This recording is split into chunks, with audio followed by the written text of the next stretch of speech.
Genesis 34. Now Dinah, Leah's daughter, whom she bore to Jacob, went to meet the young women of the land. When Shechem, son of Hamor, the Hivite, who ruled that area, saw her, he grabbed her, forced himself on her, and sexually assaulted her. Then he became very attached to Dinah, Jacob's daughter. He fell in love with the young woman and spoke romantically to her. Shechem said to his father Hamor, "Acquire the young girl as my wife." When Jacob heard that Shechem had violated his daughter Dinah, his sons were with the livestock in the field. So Jacob remained silent until they came in. Then Shechem's father Hamor went to speak with Jacob about Dinah. Now Jacob's sons had come in from the field. When they heard the news, they were offended and very angry because Shechem had disgraced Israel by sexually assaulting Jacob's daughter, a crime that should not be committed. But Hamor made this appeal to them. "My son Shechem is in love with your daughter. Please give her to him as his wife. Intermarry with us. Let us marry your daughters and take our daughters as wives for yourself. You may live among us, and the land will be open to you. Live in it, travel freely in it, and acquire property in it." Then Shechem said to Dinah's father and brothers, "Let me find favor in your sight, and whatever you require of me, I'll give. You can make the bride price and the gift I must bring very expensive, and I'll give whatever you ask of me. Just give me the young woman as my wife." Jacob's sons answered Shechem and his father Hamor deceitfully when they spoke, because Shechem had violated their sister Dinah. They said to them, "We cannot give our sister to a man who is not circumcised, for it would be a disgrace to us. We will give you our consent on one condition. You must become like us by circumcising all your males. Then we will give you our daughter to marry, and we will take your daughters as wives for ourselves, and we will live among you and become one people. But if, if you do not agree to our terms by being circumcised, then we will take our sister and depart." Their offer pleased Hamor and his son Shechem.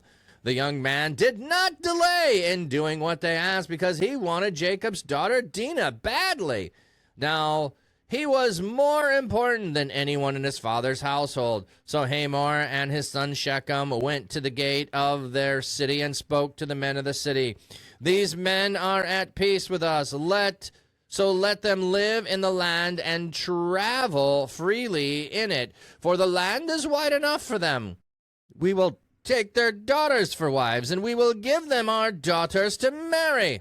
Only this one condition will these men consent to live with us and become one people.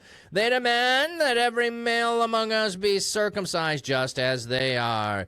If, if we do so, won't their livestock, their property, and all their animals become ours? So let's consent to their demand, so they will live among us." All the men who assembled at the city gate agreed with Hamor and his son Shechem. Every male who assembled at the city gate was circumcised. In 3 days, when they were still in pain, 2 of Jacob's sons, Simeon and Levi, Dinah's brothers, each took his sword and went to the unsuspecting city and slaughtered every male. They killed Hamor and his son Shechem with the sword, took Dinah from Shechem's house, and left. Jacob's son killed them and looted the city because their sister had been violated. They took their flocks, herds, and donkeys, as well as everything in the city and in the surrounding fields. They captured as plunder all their wealth, all their little ones and their wives, including everything in the houses. Then Jacob said to Simeon and Levi, You have brought ruin on me by making me a foul odor among the inhabitants of the land, among the Canaanites and the Perizzites. I am few in number. They will join forces against me and attack me, and both I and my family will be destroyed.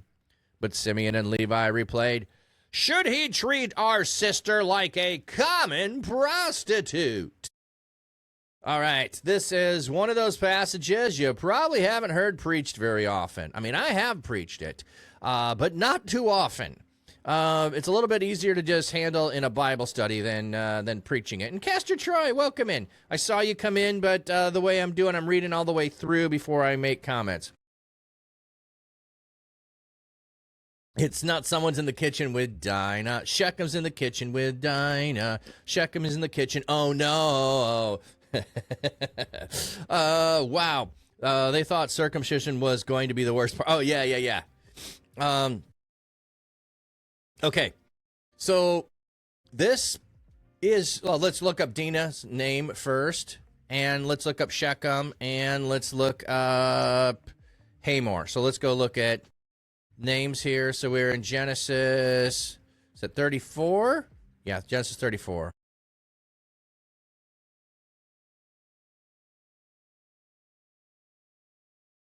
Okay, so Dinah, I had a friend in school whose name was Dinara, so I'm thinking it's a variation of Dinah, and we all called her Dinah.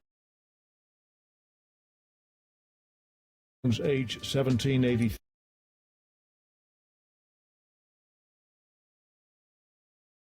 Okay, so her name is Judgment. Her name is Judgment.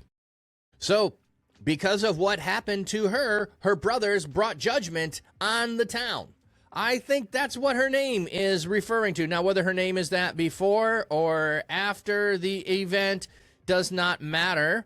There is a connection with every time you think of Dinah that, hey, judgment was perpetrated because of what Shechem had done. Okay, so let's see what Shechem means. And Hamor, the Hivite.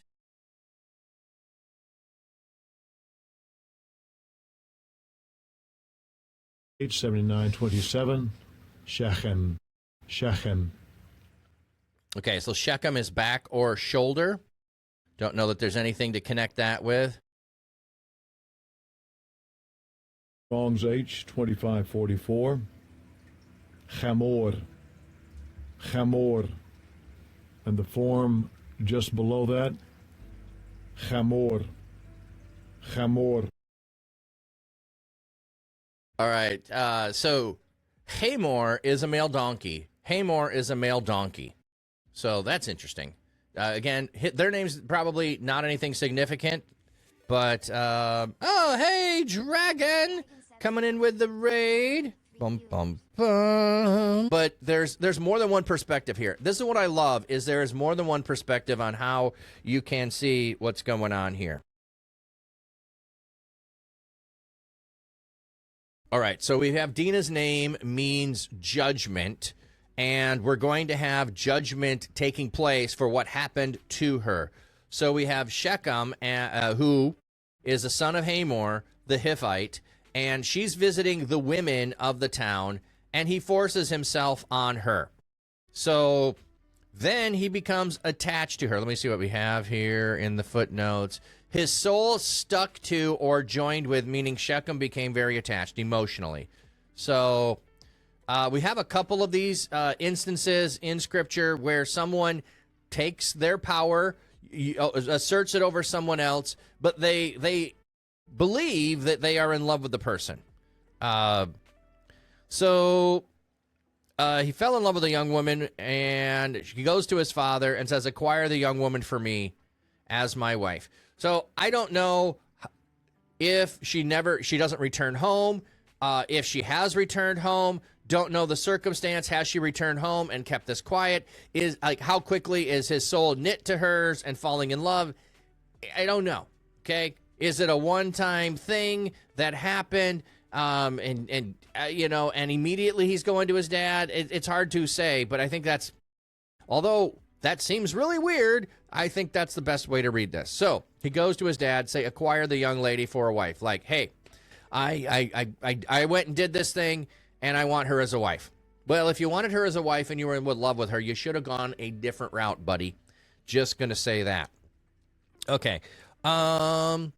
So when Jacob heard that Shechem had violated his daughter Dinah, his sons were with the livestock in the field, so Jacob remained silent until they came in.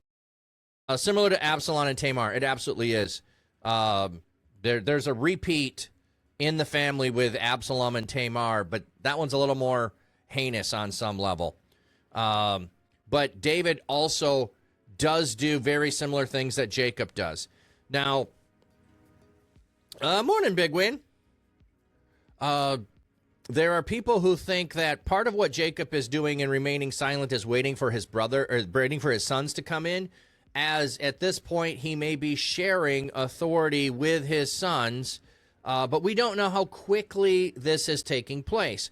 Our last story was when he had been in Jacob's place for 20 years, had left there, and the 7 years, so the oldest child could have been 13. So these sons are obviously older than 13 at this point, if their sister is old enough for this to take place. So we've moved forward. So we don't know when it takes place, how it takes place. I still think it's too early to suspect that he's sharing authority with his sons. I think in some level he is just unsure of what to do, and he's indecisive. That's what I see. So he is waiting, not knowing what he should do in this circumstance. Instead of acting, he hesitates, he waits. I think that's a problem. So then Shechem and his father Hamor went to speak with Jacob about Dinah. Jacob's sons had come in from the field now. So they're going to hear the news. They're offended and very angry because Shechem had disgraced Israel. Let's see what they have on the footnote there. So this is, again, a disgraceful thing against Israel. Yeah, so they have disgraced the family. They have brought shame on their sister. Depends on which hat. I have gotten hats from Boston Scully Company, and that's in Boston. And then Village Hat Company in San Diego. So those are the two places I get the most of my hats from.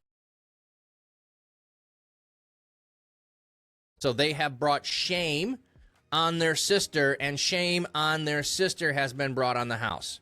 So they want vengeance for what happened. But Hamor made an appeal. My son, Shechem, so dad is going on his behalf. This would be the normal way to do it. The father is going to negotiate with the other father for a marriage to take place. But the brothers are brought into the situation, partly because I think dad just isn't well and ready to do it. Others think otherwise about that. So, but that's my reading of it.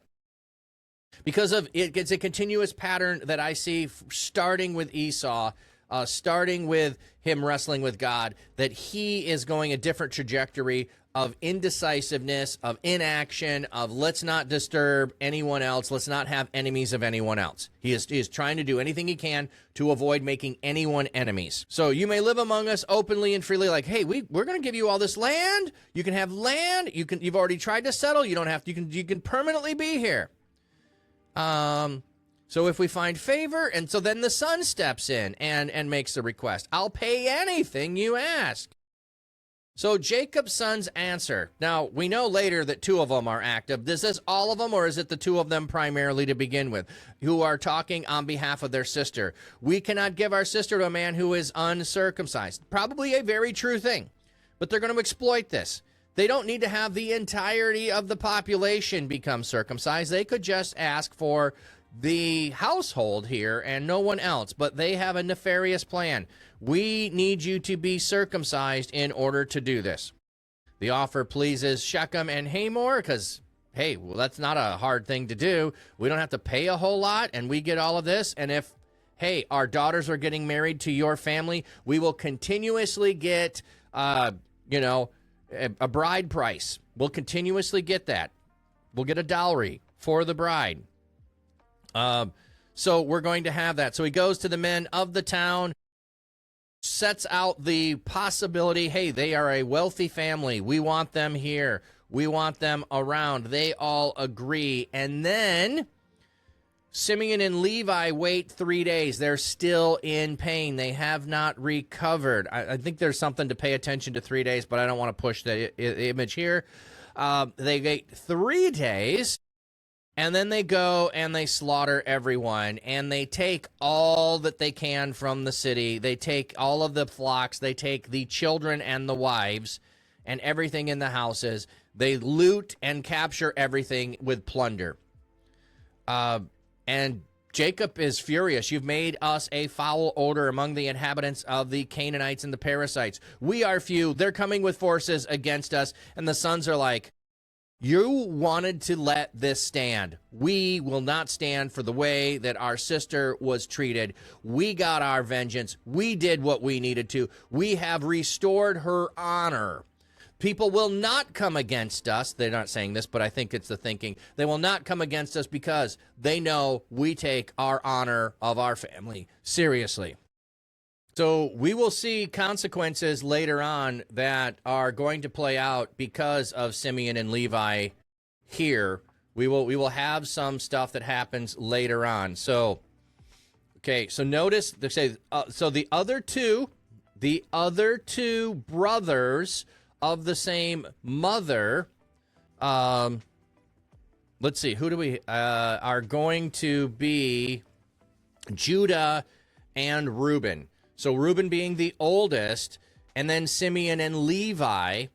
So Simeon and Levi have just in some ways taken and brought also shame on the family and proven themselves not to necessarily be viable options for a leader of the family by what they did.